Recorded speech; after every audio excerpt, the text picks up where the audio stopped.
Today's STEM video is going to be on science in the northeast of England.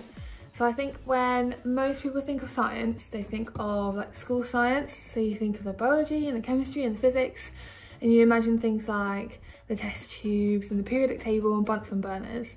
But I don't know if you've ever thought about science in the real world. I think schools are so busy with teaching you the fundamentals and helping you prepare for exams that perhaps you don't really get to cover how and where science is being used in the real world. But there are so many advancements taking place, so many breakthroughs, from taking pictures of black holes to medicine and climate change. So many advancements are happening all over the world, but some of them are actually even happening in the northeast of England, in your very own region. So if we actually think about science in the northeast of England, I don't know if anyone really knows what's here. So up here in the northeast there are 4 centres of excellence. So this is something that the region is really well known for and companies specialise in and really excel in. So the first one is personalised medicine. So probably quite a foreign term to people. I think maybe people don't realise this is even a thing. But personalised medicine is when the treatments and medical interventions that someone receives is specific to that individual person.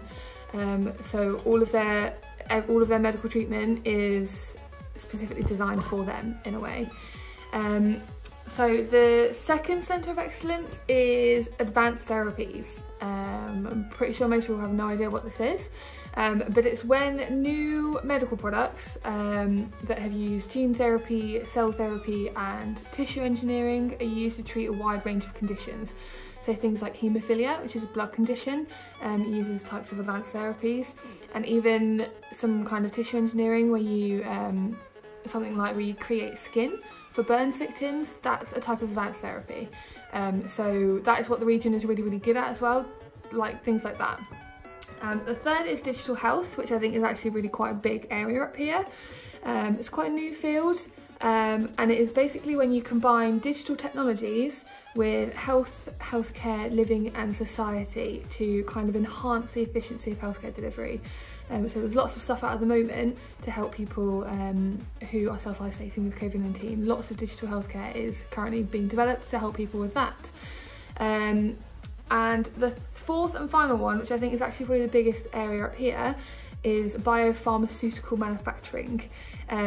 So this is a particular strength in the region, and there's almost 200 companies up here who are either biopharmaceutical manufacturers themselves or part of the supply chain is up here. So if you look at companies like Fujifilm Diosynth, pretty sure no one's ever really heard of them up here, but they are recognised as like a world leader in biopharm manufacturing, and they are based up here in the northeast. And actually part of their supply chain, so the people who supply all of their equipment and all of their scientific like chemicals and stuff that they would need, are also based in the region. So companies like Thermo Fisher Scientific are also based up here. So they've got a huge mass presence up here in the northeast of England. So that is the fourth area that the region is really well known for. So science up here is actually really quite huge. So companies who work in these areas, and actually other areas too, are normally based at one of the great facilities that the northeast has. So places like the Centre for Life in Newcastle, as well as being an amazing day out, is also a world-leading research centre.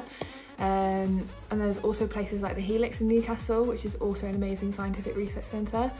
And you've also got places like Net Park down in Sedgefield, which is one of the UK's best research and development facilities in science, engineering and tech.